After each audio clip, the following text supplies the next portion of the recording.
Assalamualaikum warahmatullahi wabarakatuh. Anak-anakku sekalian, SMK Wali Songo 2 khususnya untuk jurusan Teknik Instalasi Tenaga Listrik di kelas 11 dalam materi pembelajaran instalasi listrik tenaga. Di awal jumpa pertemuan yang kemarin, materi saya sampaikan ke dalam program Elingo yang ada di sistem pembelajaran daring. Sudah saya sampaikan tentang pendahuluan listrik satu fasa untuk kelas 11. Apa sih listrik satu fasa itu, anak-anak? Sebelum kita lebih lanjut menjelaskan apa itu listrik satu fasa, tentunya kita di kelas 1 sudah mengetahui dasar dari listrikan, bahwa listrik itu ada listrik AC dan listrik DC. AC singkatan dari alternatif current, sedangkan DC adalah direct current. AC dalam bahasa Indonesia lebih difamiliarkan atau diistilahkan dengan listrik arus bolak-balik, sedangkan untuk DC atau direct current bisa juga disebut dengan listrik arus searah. Listrik AC dia memiliki sistem pembangkitan dengan gelombang sinus. Jadi berbentuk ada lembah, ada puncak, gelombangnya berbentuk sinus. Nah, ini yang disebut dengan bola balik. Sedangkan gelombang listrik DC dia tidak memiliki sudut listrikan atau tidak ada gelombang sinus, tapi dia lurus. Nah, ini yang disebut dengan listrik searah. Baik listrik AC maupun listrik DC memiliki tingkat bahaya yang sama apabila seseorang tersengat atau tersentuh dengan tegangan tersebut, tentunya dengan tegangan yang sama.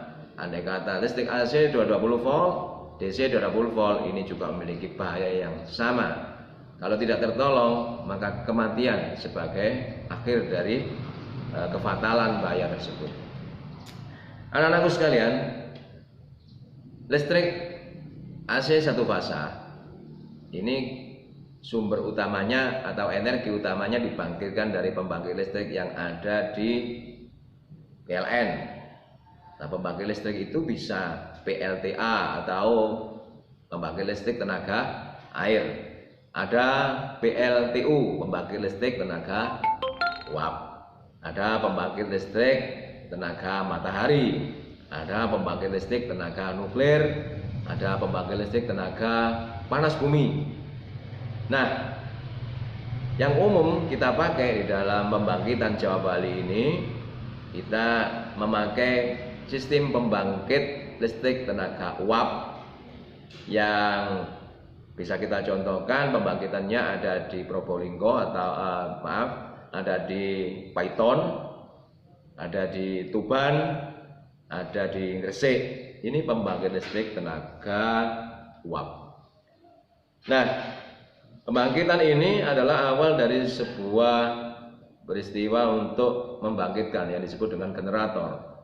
Nah, listrik yang dibangkitkan di sana itu listriknya dikelola sedemikian rupa, kemudian dikirim melalui jalur transmisi hingga nyampe ke dalam rumah kita, rumah yang kita tempati. Nah, listrik ini adalah disebut dengan instalasi listrik rumah tangga. Kategorinya adalah rumah dengan instalasi listrik sederhana. Tegangannya paling rendah berapa? 220 volt nyampe di rumah tangga. Nah, dengan tegangan 220 ini dikatakan listrik satu fasa. Ini polaritasnya listrik satu fasa itu ada fasa dan nol. Terdapat dua kabel. Misal di dalam rumah itu ada stop kontak. Nah, stop kontaknya ini ada dua sisi, ada dua lubang.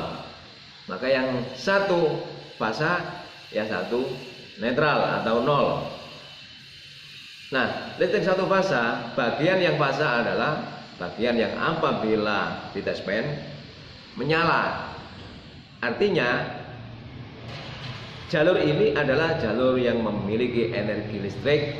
Kalau dia tersentuh oleh tubuh kita dan kita tersambung dengan bumi, maka bahaya itu sangat luar biasa untuk kita rasakan.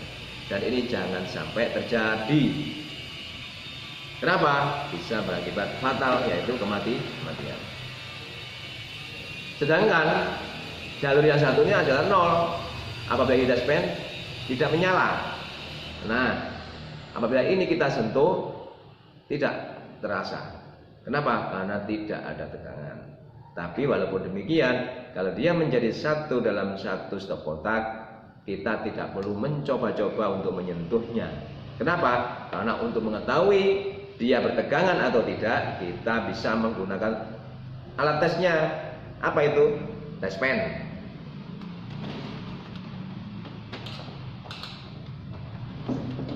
Nah, ini anak-anak ya. Ini adalah tes pen yang digunakan untuk mengetahui bahwa listrik ini ada tegangannya atau tidak. Kita coba. Nah, ini menyala. Kalau dalam kamera mungkin nggak kelihatan ini. Nah, ini menyala. Berarti ini basah.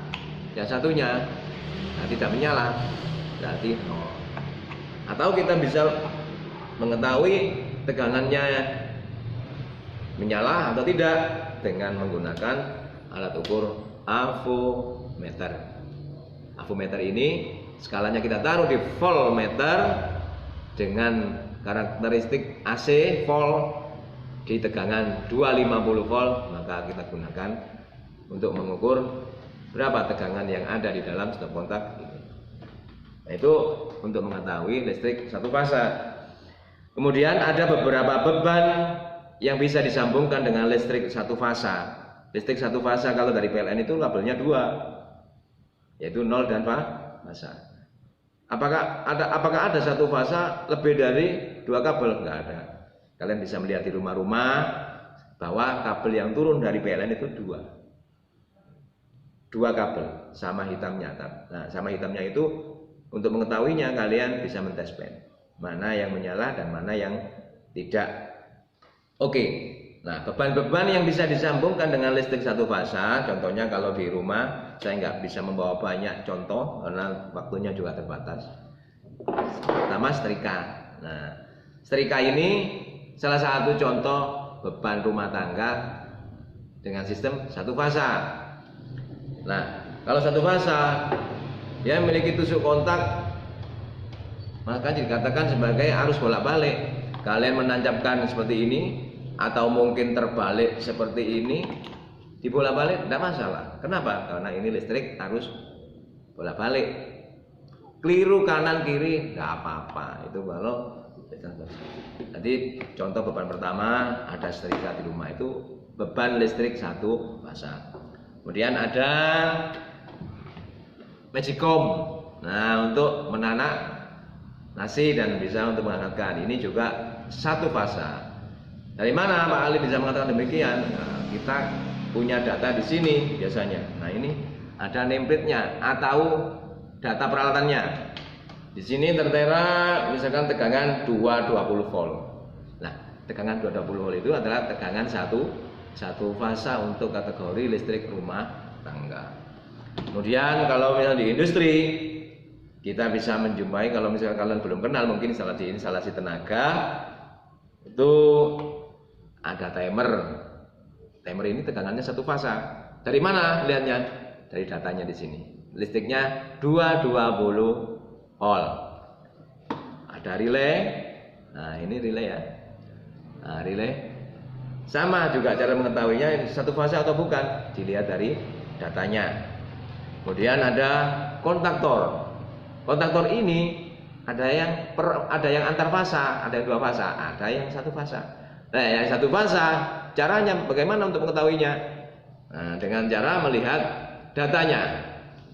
Nah, ini ya, ada data. Semua komponen listrik itu memiliki data akurat tentang spesifik peralatan tersebut atau data-data yang harus diketahui oleh konsumen.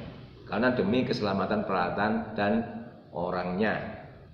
Kemudian sebagai pengamannya listrik, kita bisa menggunakan MCB satu fasa. Nah, ini ya, ini adalah MCB satu fasa. Mereknya boleh merek apapun, yang penting harus menggunakan pengaman. Nah, anak-anak, itu penjelasan ringkas tentang apa listrik 3 fasa yang ada di rumah tangga. Mudah-mudahan penjelasan ini akan memberikan manfaat bagi kalian, khususnya di kelas 11. Kalau belum mengerti, silakan diputar kembali videonya. Belum mengerti, putar lagi. Jangan lupa subscribe dan like ya. Terima kasih dari Pak Ali. Kita mudah-mudahan berjumpa kembali dalam materi yang berbeda. Silakan kalau misalnya ada yang perlu ditanyakan, bisa kirimkan di kolom komentar. Kalau misalnya belum Pak Ali jawab, bisa kalian tanyakan melalui nomor WA yang ada di grup kelas 11 listrik masing-masing. Terima kasih. Wassalamualaikum warahmatullahi wabarakatuh.